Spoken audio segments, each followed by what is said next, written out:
Voy a atrever a decir algo con respecto a esto. Es difícil, ¿no? O sea, no es un asunto de decir, bueno, dónde comienza el actinado y dónde comienza el pasaje al acto, ¿sí? Yo les citaba el tema del acting out que está dirigido hacia un otro, ¿sí? Como a lo mejor el acting out tiene que ver más con una cuestión de un acto con una simbolización, ¿sí? Como una persona trata de dar cuenta a través de un acto hacia un otro, hacia otros que están ahí en relación a esto, ¿sí? En cambio, el tema del pasaje al acto, que fue más trabajado por Lacan, acuérdense sobre todo desde la cuestión de la defenestración, el hecho de lanzarse por la ventana, la típica, ¿no es cierto?, de lanzarse por la ventana, en donde ahí ya no hay paso atrás, ya no hay vuelta atrás. La persona que se lanza por la ventana ya no está pensando en regresar, aunque a lo mejor por ahí en ese momento pueden venir una serie de ideas, ¿no? Pero ya el acto en sí ya no es reversible. El acto en sí ya está dando cuenta de que la persona está tratando de quitarse la vida. Si es efectivo o no, eso tendremos que analizarlo, como dice Lacan, en el après-coup, ¿sí? En el caso, por ejemplo, de la joven homosexual, ella, a partir de la mirada de su padre y de haberse paseado con la bella Cocotte, decide lanzarse hacia las rieles del tren. En definitiva, ella no se mató, pero trató de hacerlo, ¿sí? Entonces, es un asunto que hay que irlo viendo caso a caso, ¿no? O sea, no podemos llegar a generalizaciones así muy contundentes, muy específicas. Yo en muchos casos pienso, por eso les decía dentro de mi ponencia, que puede haber una mezcla de las dos, ¿no? En un momento puede a lo mejor comenzar como un acting out y luego darse como un pasaje al acto. Me estaba acordando de la clásica película del Inquilino, ¿no? En donde ustedes han de haber visto ahí en Polanski cómo este sujeto varias veces se lanza por la ventana, tratando de matarse, tratando de quitarse la vida, etcétera, ¿no? En ese caso, ¿qué hablaremos, no es cierto? ¿De un acting out o de un pasaje al acto? A lo mejor yo me atrevería a decir ahí que hay una mezcla de las dos, ¿sí? Hay algo ahí, ¿no?, que está dentro de lo simbólico, pero que al mismo tiempo quiere escabullirse de lo simbólico, quiere pasar a lo real, a ese imposible que Lacan hablaba. Esa es mi contestación. Ya no. ¿Algo más? Bueno, me parece importante, por un lado, el definir los términos, ¿no es cierto? El ubicar acting out, acting in, etcétera, ¿no es cierto? Haciendo algún tipo de situación que puede ser contextualizada. Y en otro momento, depende entonces, ¿no es cierto? En otro momento, con un acto que no responde a esta idea. Un pasaje al acto. Pienso que de alguna forma, ¿no es cierto?, depende un poco de la mirada de quien observa, o quien describe, o quien acoge aquello. Es un tema que habría que pensar un poquito más, ¿no?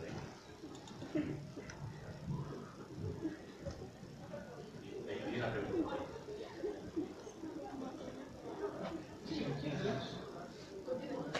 Otra cosa, el hecho de que ya haya habido anteriormente en una familia un suicidio, ¿predispone esto también a que un miembro más joven de la familia también lo cometa? Bueno, me animo a responder esa pregunta. Es importante esto, ¿no es cierto? No es cualquier acontecimiento un suicidio, ¿no? Una muerte de ese tipo. Ahora, de nuevo, apelando un poco a la idea que mencionaba Verónica, ¿no es cierto? ¿Qué impacto tiene en un grupo en particular aquello? ¿Qué tipo de situaciones se tejen luego de ese acto, ¿no es cierto? Para dar cuenta de él. ¿Qué se hace con eso? Sería en definitiva, ¿no es cierto? Y aquí abre una situación, ¿no es cierto?, bastante compleja en términos de la posibilidad, en función de aquella elaboración, podríamos pensar que ese acto podría repetirse o no, diría, ¿no es cierto? Es decir, de alguna manera, una situación que da cuenta de una posible salida, no se sabe a qué, ¿no? Pero que de alguna manera nos lleva a pensar, ¿sí?, dependiendo de ese tipo de elaboración, qué hacen con eso, de esos sujetos, ¿no es cierto?, de ese conjunto, de esa familia, qué hacen con con aquello, va a permitir pensar que ese acto, ¿no es cierto?, suicida se pueda repetir o no. Es un tema complejo, por supuesto, no se puede afirmar así taxativamente una cosa u otra, pero creo que es importante siempre tomar en cuenta el carácter elaborativo o no elaborativo de una situación de este tipo, ¿no? Ahí acogemos estas frases que parecen frases hechas, de hecho, y lo son. Qué sé yo, los pueblos que no, qué sé yo, reflexionan sobre su historia, la repiten, o cosas, bueno, familias también, ¿no? O sujetos que de alguna manera no tienen la posibilidad de remitirse a un determinado tipo de experiencia, lo repiten sistemáticamente, ¿no es cierto? No las pueden pensar o recordar, recuerdo, repetición y elaboración, un poco por esa línea, ¿no? Un poco añadiendo al tema que ha tocado ahorita Álvaro, con relación, por ejemplo, a estos temas de los suicidios en comunidades. Sí, se habla de una tendencia, de un fenómeno que se llama Werther. Esto quiere decir justamente esta cuestión masiva, ¿no? De repente aparece un suicidio y aparece otro, entonces ya no es un suicidio, sino son 61 suicidios, pero esto es a nivel grupal, estamos hablando de estos fenómenos un poco masivos. Yo creo que a nivel de las dinámicas familiares, estoy muy de acuerdo con el Álvaro, que es un tema de cuál es el lugar del suicidio dentro de esta familia. ¿Sí? ¿Qué viene a tomar? ¿Qué viene realmente a dar cuenta de este suicidio? ¿Cómo se lo toma? ¿Cómo se lo vivencia? También la gente que está alrededor, los familiares que están alrededor. ¿Cuál es su lugar? Y cómo no solo se lo analiza, sino también cómo se lo vive. Entonces, no es que existe una respuesta de sí hay tendencia o no hay tendencia, sino es ir mirando realmente la particularidad de cada situación. Puede ser que en ciertas familias existan varios suicidios, puede ser que en otras haya uno, porque hay que ir mirando realmente cuál es la función, qué nos quiere decir ese suicidio y cómo las personas que quedan vivas alrededor de esa persona que murió toman y analizan y lo van elaborando, ¿no? Estoy de acuerdo. Adicionalmente a lo que ha dicho Verónica y Álvaro, me parece importante ver cómo este acto suicida en un determinado pariente, un determinado familiar, marca la existencia en cada sujeto, ¿sí? No podemos decir que en todos va a marcar de la misma manera. Hablábamos, por ejemplo, ahora de la reiteración a veces de un nombre que puede estar ahí presente a lo largo de generaciones. A lo mejor si el abuelito Juan se suicidó, digamos, cómo eso va a generar a lo mejor algún interrogante, alguna actuación en el nieto Juan, ¿sí? Y así sucesivamente. Entonces creo que es la particularidad, como decía Verónica, del sujeto, y cómo ese sujeto a lo mejor acoge dentro de esa cadena de significantes a ese acto, ¿sí? Es importante, y a lo mejor también nos podríamos ahí encaminar un poco en el tema del padre muerto, ¿no? Que el mismo Freud hablaba dentro de Tótem y Tabú, ¿no? Cómo a lo mejor también una muerte puede también generar una cuestión de tipo simbólica en una determinada familia, por ejemplo, ¿sí? Entonces creo que es el caso a caso, como ustedes ya saben, en clínica. Primero aquí y después vamos allá.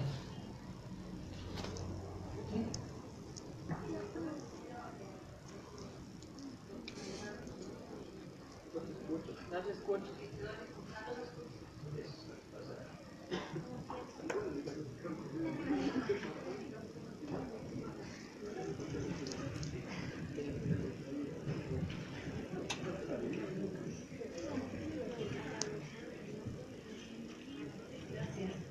Agradecerle a ustedes por el espacio y también a ustedes, ha sido muy enriquecedor escucharlo y más bien me atrevo a hacerles una pregunta difícil, o sea, más bien clínica, ¿no? El tema de cómo ustedes, cómo acompañar eso, ¿no? Cómo acompañar estas situaciones cuando nuestros pacientes nos cuentan que están pensando, sobre todo niños, ¿no? Adolescentes, que es el tema de hoy. ¿Cómo ha sido para ustedes acompañar esto? ¿Qué implica? Estoy pensando en la figura del terapeuta, ¿no? Es decir, ustedes hablaron los tres sobre el tema del contacto con la muerte, y también está esto de la vida. Entonces, no sé, ¿Cómo ha sido para ustedes? ¿Qué creen que es como ha sido importante en la figura terapeuta elaborar, simbolizar, para acompañar también este tipo de situación? Es difícil, pero yo quisiera... Creo que solo está por el conector, si alcanzo a grabar, no sé qué. Isabel, yo te voy a responder desde mi experiencia clínica con comunidad. La primera fue con Chunchi y fue una experiencia bien particular, porque en realidad solo tuve un encuentro con Chunchi y tuve un encuentro con el alcalde. Y cuando nos acercamos, porque hubo un contacto institucional, y el alcalde nos dijo, porque éramos un grupo de psicólogos, y nos dijo, tranquilos, estamos ahorita atendiendo estos fenómenos, si es que les necesitamos, les llamamos. Ok, estaba la crisis ahí, estaba realmente, era el momento y el apogeo altísimo del tema de suicidios, y eso lo trabajaron institucionalmente. Eso también me enseñó a mí el tema de que una cosa es que hay una crisis y otra cosa es la pertinencia de que vaya el psicólogo, ¿no? Porque si nos vamos a meter a la fuerza no estamos nosotros respetando esos procesos. Y la segunda, que también fue en Esmeraldas en una comunidad, pero ahí sí fue una intervención individual, donde sí hubo demanda. Hubo demanda de una joven de 19 años, igual por un fenómeno masivo con relación a intentos de suicidio, en la cual vino e hicimos un sostenimiento, como tú decías, cómo hacer ese acompañamiento. La demanda fue de ella y de la familia, vinieron a nivel grupal. Y realmente pudimos hacer, ahí sí, un acompañamiento bien al estilo freudiano. Durante 15 días le acompañé todos los días. Digo freudiano, fue todos los días, ¿no? Ahora ya no se puede pensar en eso. Claro, ahí había demanda. Entonces tu pregunta me hace a mí pensar en que lo primero que nosotros como psicólogos tenemos que escuchar es si es que hay demanda o no. O, ahí viene una pregunta ética, nos tenemos que meter a la fuerza. No lo sé. Como siempre, les dejo a ustedes las respuestas difíciles. O a que Francisco nos ayude a responder. Ya tengo la respuesta, dice Álvaro, pero bueno. A veces considero que, por ejemplo, en el asunto del suicidio, antes de igual, ¿no?, obligar a una persona que asista a terapia, es el hecho a lo mejor que necesita ese tiempo de elaborar, reelaborar el asunto. Y qué importante es, o cuán importante es que se genere una propia demanda, ¿no? O sea, porque ir a una persona, a veces hay típicos de ese tipo de casos, ¿no?, sobre todo en adolescentes que han tenido un intento suicida y es remitido a la consulta, ¿no? O sea, y los padres son los que están ahí demandando que este joven por A o B motivo necesita recibir atención psicológica, y a lo mejor el joven está en un silencio ahí, no quiere o no quiere ella, y luego de un tiempo a lo mejor van a hacer ese pedido, ¿sí? A lo mejor tengamos que trabajar en primera instancia con los padres. Ellos más bien son los que se están interrogando frente a ese intento suicida que tuvo su hijo o su hija. A lo mejor luego vamos a ver a ese tipo de atisbos, de situaciones en donde ese joven, ese adolescente quieran hacerlo. En el caso de los niños, a mí, porque yo les decía, me llama la atención. ¿Habrá realmente suicidio en niños? O más bien el término es más bien sacado de los adultos para entender este tipo de conductas en los niños, ¿no? A mí siempre me llama la atención esto. Los niños no tienen todavía interiorizado muy bien el tema de la muerte. De que pueden hacerse daño, se pueden hacer daño, de que se pueden matar. Pero ¿podemos hablar de suicidio en niños? Esa es la interrogante que les dejo ahora. Bueno, pienso, hagámonos una imagen, ¿no es cierto? Por ejemplo, estas imágenes tan terribles, ¿no?, que no se puede imaginar. Por ejemplo, estas personas que se vuelan con una bomba para destruir a un otro, ¿no? Estas cosas de una extrema violencia y que son difíciles de entender, porque ahí pensaríamos, por ejemplo, en este tipo de suicidios más del ámbito, bueno, es complejo el tema, ¿no?, porque además está circunscrito en relación a convertir a alguien en un arma, ¿no?, de destrucción. Pero estos suicidios que no son de origen depresivo, por ahí paranoide, ¿no es cierto? Tipos que se lanzan de un edificio con dinamita, no sé, cosas así cruentas, ¿no? Terrible. Pero la gente, ¿no es cierto?, que está más cerca de aquel que estalla, va a recibir las esquirlas y va a ser la más afectada. Es decir, el grupo familiar y las personas más cercanas afectivamente van a ser las que más sufran esa destrucción, ¿no? Ahora, habría que tomar en cuenta también, en posteriori, ¿no?, que la situación de vida con una persona en una situación depresiva, familias a veces que uno ve situaciones depresivas que rondan a todos los miembros, hay toda una historia ahí muy compleja que está en juego, no es cualquier grupo, ¿no? Llegó esto y estalló en un sitio donde nadie se imaginaba que tal cosa podía pasar. Hay una situación ahí donde se van tejiendo, por eso la pregunta que se hacía antes es importante, ¿dónde esto se va a repetir? ¿No se va a repetir? Puede suceder que en estos casos sea más factible que, etcétera, ¿no? Ahora, sí, el tema de la demanda, en personas que han vivido situaciones así, es tan complejo pensar que uno tendría que ampliar la idea de demanda, por ejemplo, ¿no es cierto? El hecho de que acepte una persona, que uno se siente a un costado, le pregunte, le tome la mano, lo que sea, ya es de alguna manera aceptar algo de esa, ¿qué sería? Algo que uno puede llevar o puede ayudar, ¿no es cierto? Esa sola presencia o ese acto, ¿no es cierto?, nos habla ya de bueno, otra cosa es el rechazo y el aislamiento, lo cual nos haría pensar que esto es mucho más complejo, ¿no? Y que esa persona está corriendo un riesgo mayor, enorme. El hecho de estar ahí, así sea sin palabras, ¿qué se puede decir? Uno se pregunta eso muchas veces, ¿no? ¿Qué le puedo decir a esta persona, ¿no? La presencia sola. Mire, a mí me parece que esto es una cosa que tiene que tomarse en cuenta de una manera muy especial.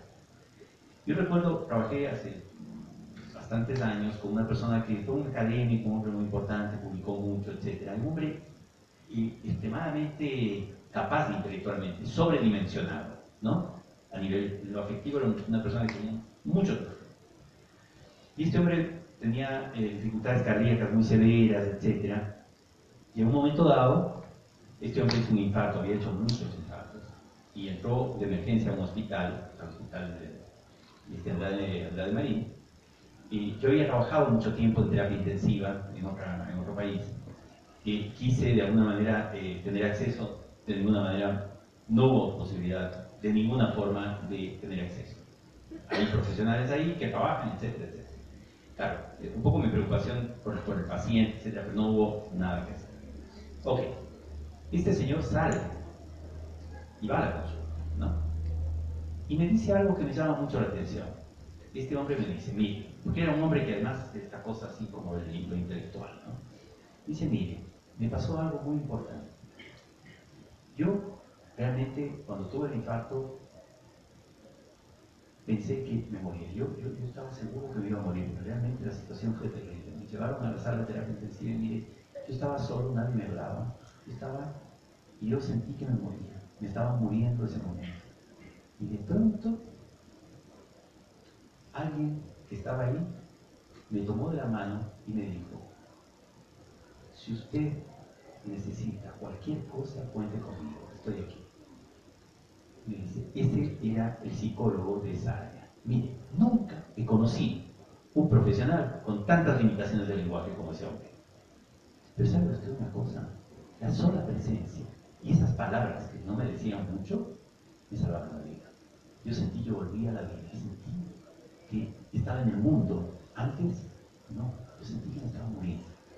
Bueno, esto nos da la pauta de alguna manera, que en ese tipo de situaciones, esa presencia de un otro, así sea en silencio o con pocas palabras, es fundamental. Es fundamental, ¿no es cierto?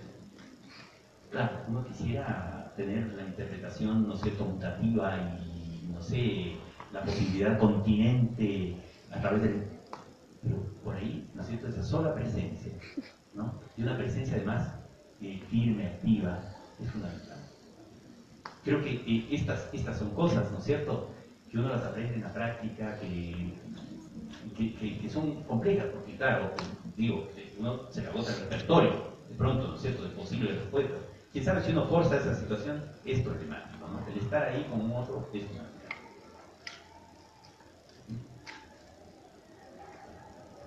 Muchas gracias. La última pregunta que tenía la compañera.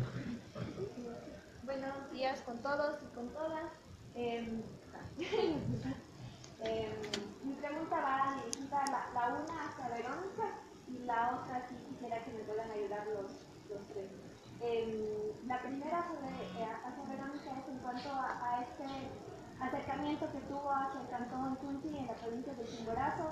Bueno, yo soy de Chimborazo, de Riobamba, y también me formé en psicología clínica y social comunitaria. Y desde ese punto de vista me atrevo como también a presentar alguna otra información respecto a Tunchi. Por ejemplo, Tunchi está en una zona justamente pensando cuando ustedes mencionaban el caso o particularidades del contexto suicida, pongamos de forma general, respecto a sentir el abandono que escuchábamos en las cartas, en los testimonios, que lo presentaba muy claramente Verónica, y justamente con la frase que tenemos allá, ¿no? El no tener el cariño de nadie es como ya haber muerto. Entonces yo me pongo a pensar en ese contexto de Tunchi, cuando hay un contexto histórico, ¿no? O sea, la situación de migración que tiene Tunchi, al igual que Cañar, son dos poblados. Tunchi es como el último cantón de Chimborazo que pertenece en sí o históricamente formó parte de lo que fue la cultura cañari y fue desmembrada políticamente, y una parte de la cultura cañari se quedó en Tunchi, que es esta parte al sur de Chimborazo, y la otra parte como tal la provincia de Cañar. Entonces yo me atrevo como a ir haciendo estos enlaces cuando les escucho a ustedes mencionar respecto a este abandono, específicamente lo que mencionaba Verónica, ¿no? Respecto al tema de la migración y la migración también como producto de una difícil y muy compleja situación económica, la situación de trabajo que se reproduce en eso, en casas vacías, en casas con niños cuidados por niños o en ancianos cuidando a niños. Entonces me atrevo a pensar en estas particularidades históricas que también tiene Tunchi, y de ahí también va mi pregunta puntual hacia Verónica respecto a si vemos el tema del suicidio o de la persona suicida que ocupa un lugar en la familia, y nos preguntamos justamente qué hacer con esta familia. Yo me atrevo a preguntar en ese contexto también comunitario, social, ¿qué lugar juega esta particularidad social del suicidio en esa comunidad, en ese sector? Porque se van marcando cosas también culturales, ¿sabes? Y por eso mencioné ese contexto histórico, cultural, también porque es como un pueblo, una población que fue abandonada. En la provincia de Chimborazo hay muchas cosas que se centran, digamos, en la parte norte, pero en la parte sur, justamente en Tunchi, hay muchas cosas que se desplazan y se quedan en el abandono dentro de las políticas sociales, que me atrevo a poner también en ese contexto. Y en general a los tres, si quisiera como preguntarles también algo que mencionó Verónica muy fugazmente respecto a esta responsabilidad, y algo ya lo tocó Francisco, creo que teniendo en cuenta que en niños en sí la conciencia de muerte, no podríamos hablar muchas cosas, como decía, pudiese haber como una conciencia de daño o de lastimarse y eso, pero tener conciencia en sí de abandonar el mundo de hijo con sí mismo, en esa intención de muerte, como que sí me queda muchas preguntas respecto a esa responsabilidad, teniendo en cuenta esta particularidad de niños y niñas y en adolescentes, porque hay muchas cosas que sí van como a detonar, ¿no? Para si es efectiva esa acción que me lleva a la muerte, o pasa por intentos que se ven en las estadísticas incluso de accidentes de tránsito, en otras cosas que ya a medida que avanza el ciclo de vida lo podemos ir reproduciendo hasta socialmente. No sé si teníamos que ver. por ahí es la pregunta en forma general, ¿qué hacemos o cómo analizamos esta tendencia, por así decirlo?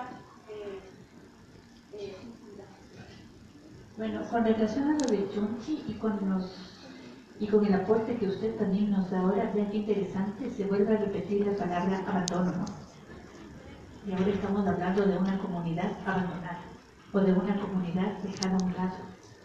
Entonces, este tema es bien interesante y yo creo que también retoma el hecho de que, y creo que eso lo hemos dicho los tres, no podemos quedarnos en las cifras, porque las cifras nos dan un enfoque extremadamente frío y se queda en el fenómeno. Y tenemos que entender el caso por caso, en este caso, el caso de Chunchi, valga la redundancia.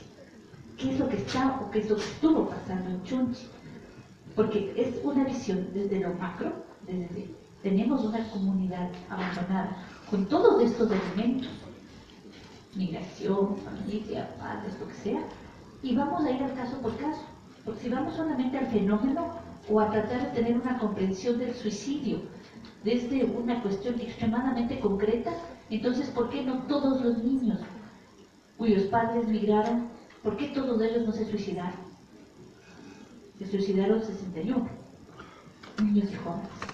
Tenemos que el 50 y pico % de los niños viven solos. Si fuésemos solamente por la cuestión de las cifras, ese 51% debería haberse suicidado, ¿no es cierto? Por la lógica del abandono, la lógica de la soledad. Claro, ¿cuál es la función? ¿Cuál es el lugar de estos niños o de estos jóvenes dentro de sus dinámicas familiares? Porque no podemos ver el suicidio.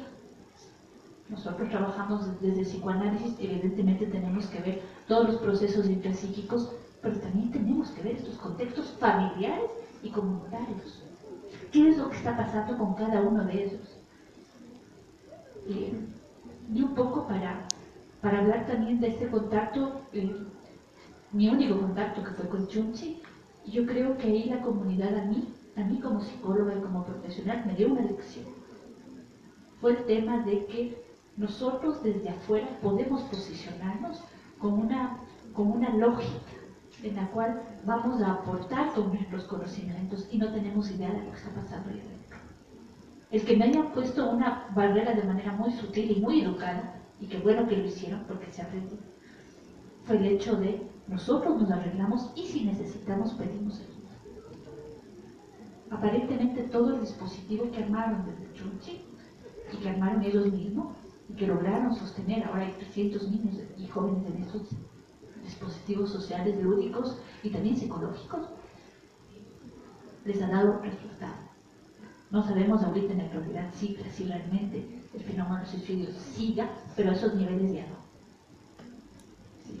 Y otro tema que creo que es bien importante, este libro de testimonios que ellos sacaron es también otro dispositivo. Es una manera, algo que decía el Álvaro, de elaborar y reelaborar. Es extremadamente doloroso. Yo aquí cogí solo unos pequeños relatos, apenitas. Pero cuando uno se mete en ese libro y comienza a leer todo lo realmente es algo que le pasa. Entonces, sí, yo creo que es bien pertinente la intervención con relación a sepamos el contexto, la historia de las comunidades y de los sujetos con quienes estamos trabajando. Porque las cifras solas no nos dicen mucho. Nos pueden dar cuenta del impacto, pero no nos dicen mucho. Bueno, ¿cómo podemos analizar? Yo creo que acá, por ejemplo, esto que dice, esa iniciativa, esa comunidad es fundamental. Apuntamos hacia un hecho, ¿no es cierto?, el intento de dar voz a aquellos que se quedaron sin voz, fundamental para entender qué está. A mí me parece un documento valiosísimo, ¿no es cierto?, fundamental. Además, por ahí voy a tratar de obtenerlo, por supuesto, porque me parece realmente importante. Y ahora, hay un tema, ¿no es cierto?, que es, yo tengo atravesado desde hace un rato, que me parece importante en relación al tema del análisis. Nosotros nos podemos quedar prendidos al hecho. Es esto, el suicidio, ¿verdad? A ver cómo podemos entender desde fuera, ¿no es cierto?, de la situación. Pero ¿qué es lo que está jugando ahí, que me parece de una riqueza enorme. En el caso, me parece muy gráfico lo que sucedió en Chunchi, pero a nivel, en el consultorio, ¿qué es esto del acto subyecto? La persona nos habla y de pronto nos habla del acto que cometió sin saber exactamente por qué lo hizo. En algún momento Winnicott, miren, una cosa que obviamente dicha de esta manera va a resultar un poco chocante, ¿no? Pero Winnicott, y lo menciona así Winnicott, refiere de una paciente que se suicida.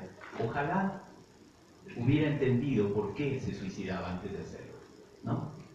Y obviamente no se hubiera suicidado si esto sucedía, ¿no? Pero es el hecho de poder ubicarse en función de esta situación que probablemente no da cuenta de las determinaciones, como muchas de las determinaciones de las acciones.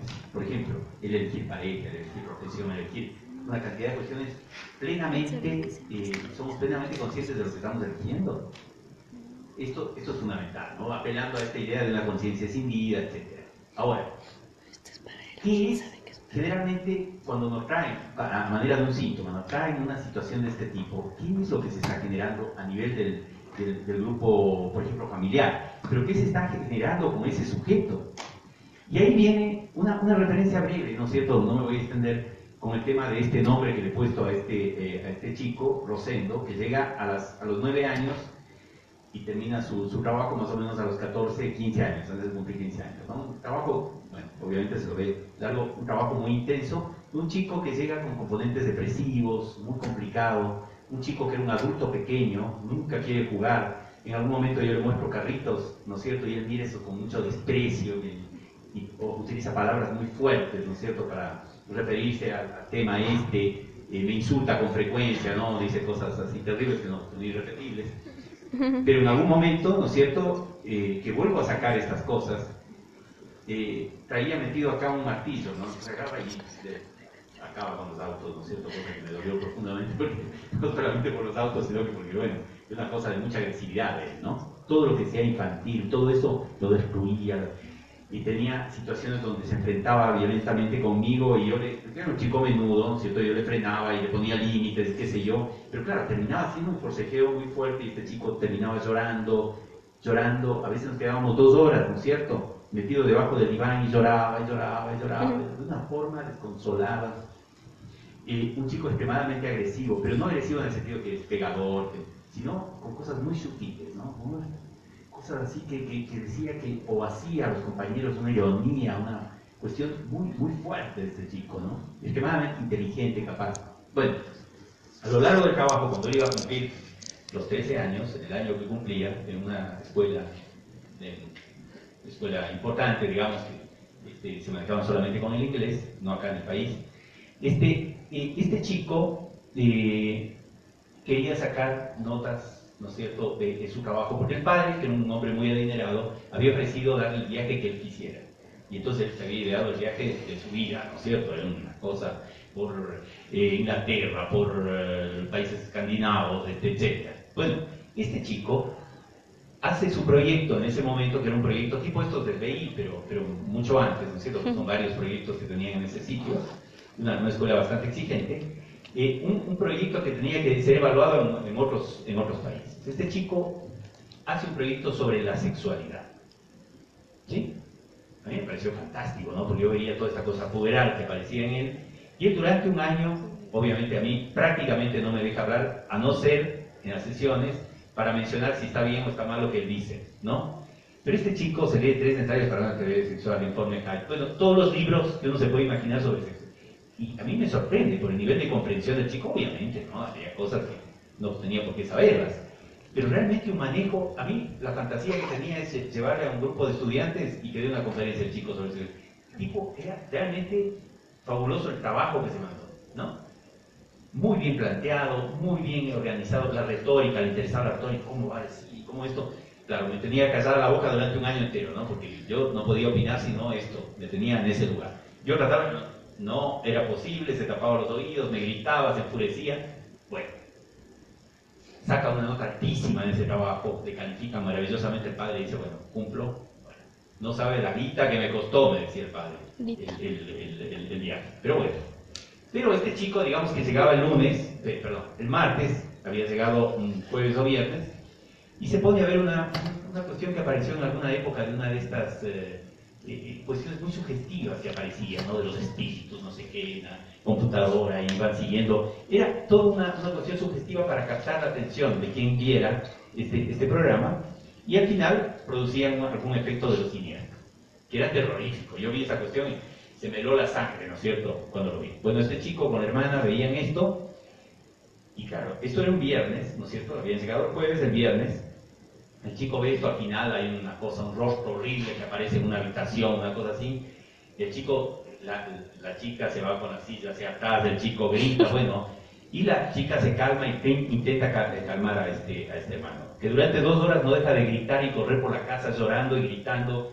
Llega la madre, trata de calmarle, bueno, no lo logra. Llega el padre, un hombre así muy severo, y para, ¿no? Pero este chico no duerme el viernes, no duerme el sábado, y el domingo se comunica gritando, llorando, y dice, bueno, se murió Ani, pero ¿qué pasa, no? Y el grito, digo, ayúdame. Sí, ¿quieres ir a mi consulta? No quiero, mis papás se van a enterar, yo no quiero.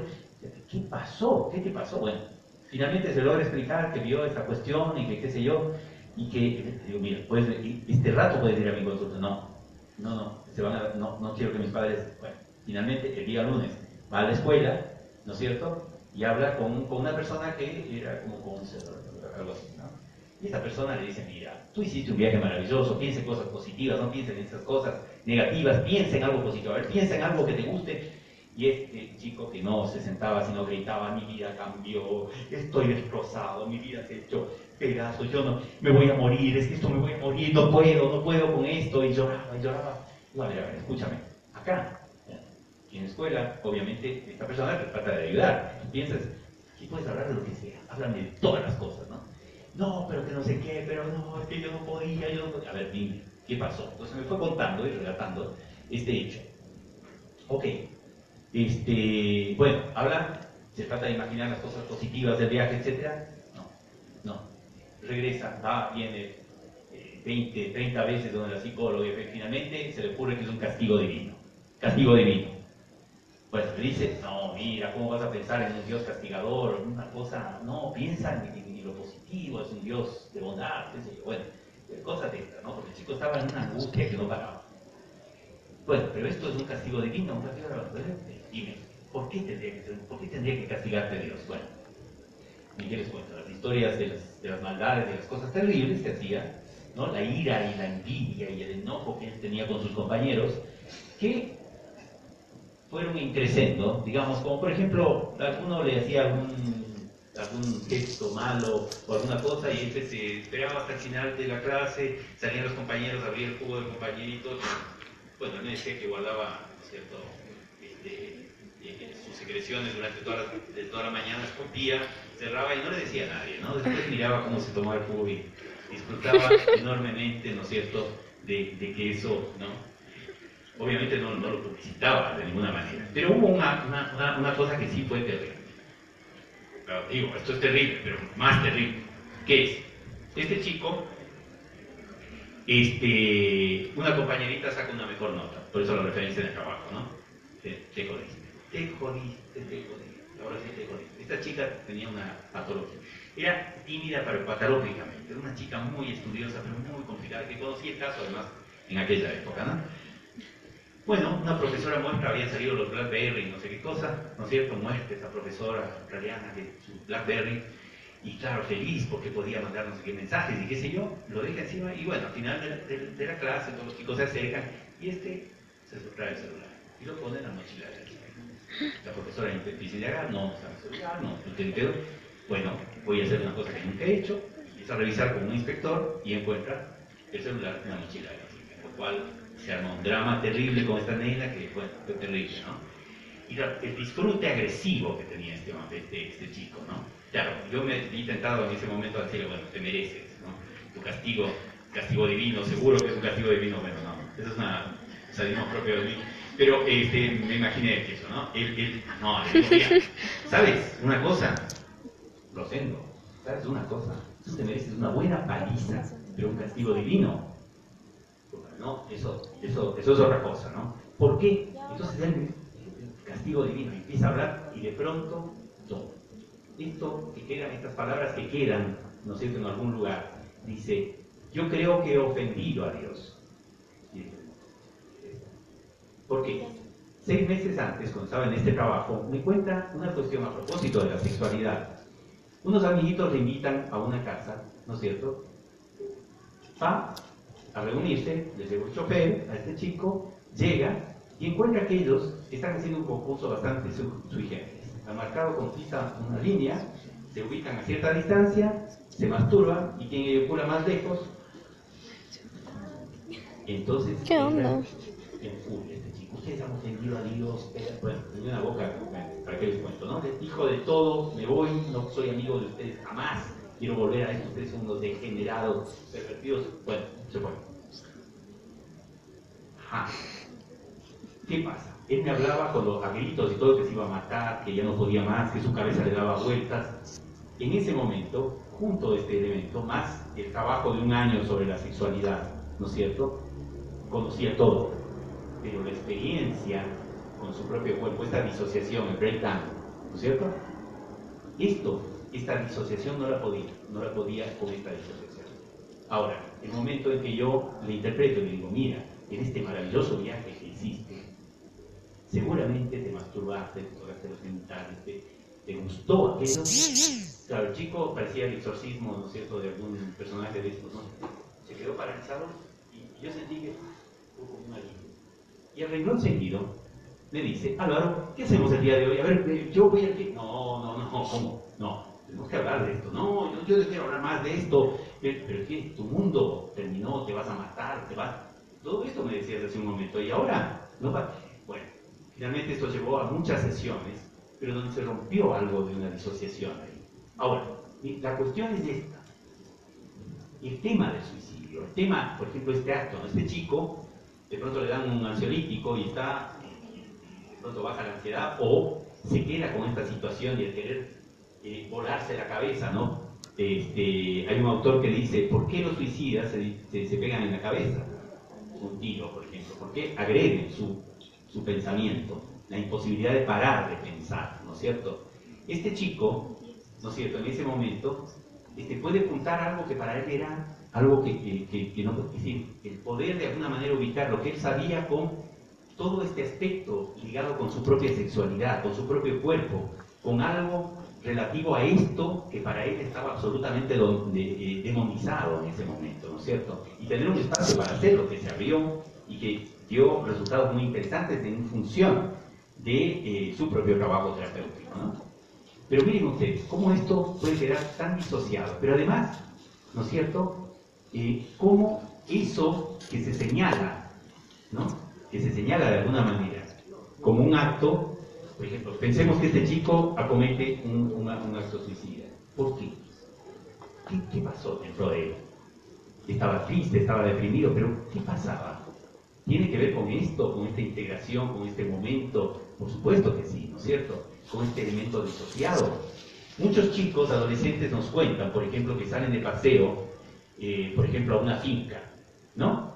Y en la finca prenden una fogata y están solos y les dejaron solos y de pronto se aterrorizan porque hay no sé qué historia de un duende, porque hay no sé qué fantasma, porque contaron la historia y todos se pasan la noche en vela aterrorizados, pero ese miedo, ¿no es cierto?, o ese elemento vinculado con la propia sexualidad queda puesto afuera de forma siniestra. Es el duende, es algo que les aterroriza, pero no hay algo que surge del sujeto mismo, ¿no es cierto?, en función de la experiencia de compartir un espacio con otros chicos y con una serie de inquietudes ahí, ¿no es cierto? Todos aterrados, nadie duerme, todo el mundo alejado, ¿no es cierto? Y esto parecería que preserva algo de esa situación, pero además genera un discurso, ¿no es cierto?, una elaboración que aparece aquí con un tinte siniestro, pero que, por eso, la importancia, cuando habla, por ejemplo, Lauter, de las fantasías masturbatorias, de la fantasía en sí mismo, ¿hacia dónde va la elaboración?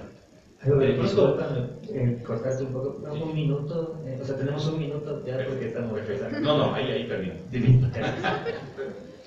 Perdón. Bueno, yo nada más más agradecerles a ustedes, a los expositores, por darse el tiempo de estar el día de hoy en esta ponencia. Sí, Juanito, recién les decía en el comienzo del caso de la chica que tomó la decisión de suicidarse dentro de nuestra universidad. Y nosotros nos cuestionamos qué pasó en este transcurso de 3 años que no se dieron estos espacios de discusión. Tuvimos una charla que intentaba sostenernos como estudiantes de psicología y que en realidad se abrió para otras facultades, pero hasta ahí llegamos. Entonces, justamente desde que asumimos el compromiso de la representación estudiantil, hace 2 semanas aproximadamente, como movimiento PSI nos comprometimos a seguir generando estos espacios y tengan la seguridad de que los vamos a seguir haciendo. Gracias a ustedes por su asistencia. Les recuerdo que el día de mañana tendremos 2 conferencias más. De 9 a 11 será Ser Mujer y la Sociedad, y de 11 a 1 Ser Hombre y la Sociedad. El día viernes igual tendremos un homenaje y despedida a nuestros queridos profesores Lucio Valareso y José Elena Yetes, pues ya terminan sus labores dentro de nuestra facultad. Muchas gracias, chicos, por asistir y los esperamos el día de mañana.